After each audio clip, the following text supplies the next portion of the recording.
It's week 3 now, my friends. Last week we did resumes, and now we're going to complete the job applications and put together with the resume a cover letter. Cover letter to introduce your resume. Cover letters come before the resumes. They're called cover letters, and they explain the resume. They point to things that are strong, and they explain things that aren't quite so strong. Like why, for instance, there's a gap in your resume. I was a stay-at-home mom. I was laid off during the pandemic. Those are not things to be ashamed of, especially in this day and age.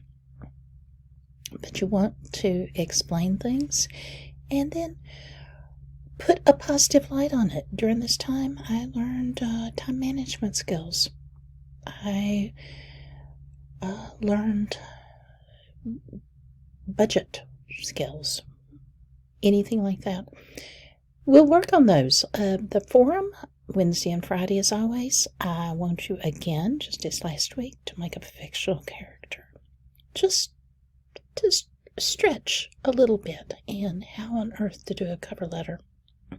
And then the writing assignment that's due on Sunday, I'd like you to do your own with your resume, and I will be looking at them together. Anyway, any questions? Let me know.